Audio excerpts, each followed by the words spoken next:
The Israel-Hamas war has set off political clashes on college campuses. And for some students who protested against Israel after Hamas's deadly terrorist attack, a new battle is brewing with potential employers. My colleague Jake Ward has that story for us. Opposing rallies at Columbia, a die-in at Harvard. The latest protests are part of a long tradition of free speech on campus. But some law students are now finding their words can affect their future. Law firm Winston&Strawn announced they rescinded a job offer to a top NYU law student this month after blaming Israel for the violence on October 7th.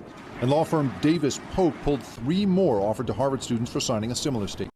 Now, a tenured professor has written an op-ed for the Wall Street Journal entitled, "Do Not Hire My Anti-Semitic Students." Free speech does not mean there's no consequences for free speech. Stephen Solomon says he considers any justification for Hamas attacks to be anti-Semitic hate speech. This is a professional setting. These are people who are to be trained as lawyers. They should not be going out as lawyers if they're advocating the murder and justifying the murder of innocent people. One Berkeley student group mentioned in the op-ed characterized the October 7th attacks as resistance to apartheid. In a statement to NBC News, the group calls the article a smear that wrongly conflates activism with anti-Semitism. Some students unaffiliated with the group say they are concerned about the op-ed's precedent. I think regardless of which side you support, I don't know that professors should be encouraging it to dissuade you from potential employment. Kenneth Stern runs Bard College's Center for the Study of Hate. When you start drawing lines of saying what speech is permitted and what speech isn't, that's a horrible thing in society in general. Tonight, a debate over free speech and whether a student's public stance on a controversial topic should cripple a career before it even begins. I want to bring in Yale professor Jeffrey Sonnenfeld. He has been tracking major companies condemning Hamas's brutal terrorist attack for Fortune magazine. Jeffrey, especially over the last couple of years, we talk a lot about how business leaders are preferring to sit on the sidelines when it involves divisive topics. But this horrible terror attack is getting a much different reaction. What did your research find?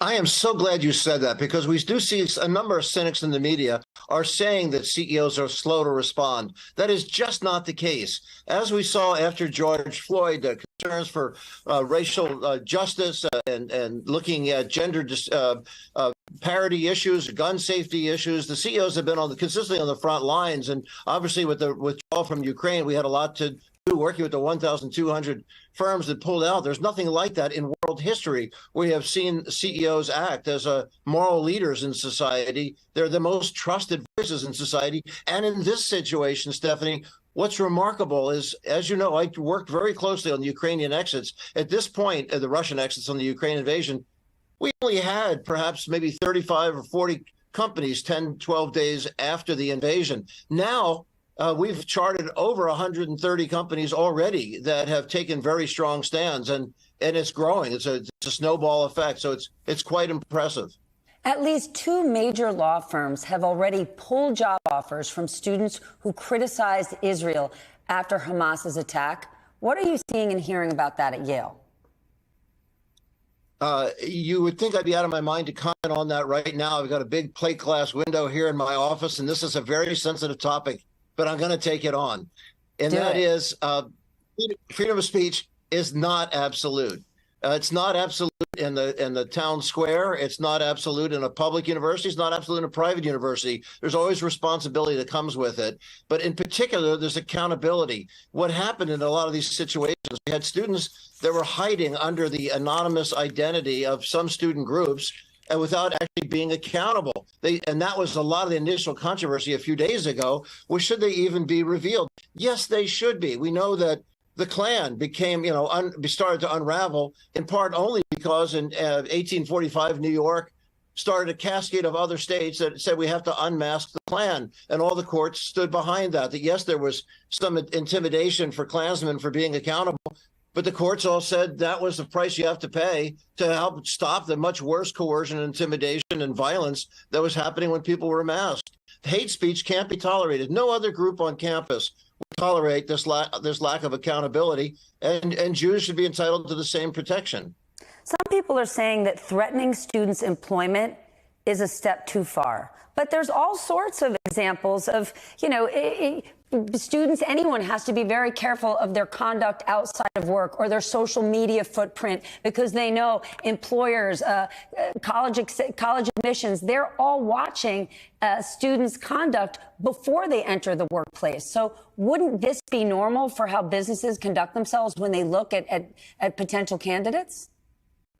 A track record matters, character matters, and accountability matters. You're exactly right. Now, as it turns out, there may be some students that in first year sign up for an affinity group. They don't realize what they've gotten into. And somebody's hijacked an organization that they didn't even realize that their name was a part of it. And you have these trucks going around in Harvard Square and other places where students were innocently included on lists that they didn't realize they were on. Well, then fine. Once revealed, they can disavow it and say that didn't represent them, and they should be cleared. And nobody should be defamed. If it's false, then they should state that, and they should be cleansed for it. But if they actually have these hateful statements, if they're supporting genocide, like Professor Steve Solomon, of all places, from Berkeley, with the Berkeley free speech movement, as reminds us that free speech is not unlimited, is that, as that professor points out, people who are saying that chopping off the heads of 50 infants in front of their parents, the mass rapes of these young women being then dragged into Gaza, these parents, the Martin Fleischer piece you just had on beforehand, I'm still, choked up from that very tough opening segment you had on this show, is that you see the abuse of these grandparents and grandchildren together that are torched. That's not acceptable. To say that somehow these innocent civilians are responsible for it. And then, as we've had on many campuses, people say, well, these are settlers. Settlers are not civilians. All Jews are settlers, and therefore they should suffer genocide, which is the Hamas statement. That's not right. Hamas, nobody watching this show can name an Arab leader that supports Hamas. Iran is not Arab. Is that I did a lot of work in what became the Abraham Accords in 1919 in Bahrain, working with Arab leaders, the governmental leaders from UAE, from Morocco, from Bahrain, elsewhere. And the biggest problem they all saw were what has happened in Gaza, which is Hamas took it over. It drove out the Palestinian Authority. Israel left. Israel was not running Gaza. It was self-administered by this terrorist group, Hamas, and nobody wanted to invest in there. So what's really important is that the facts get out there.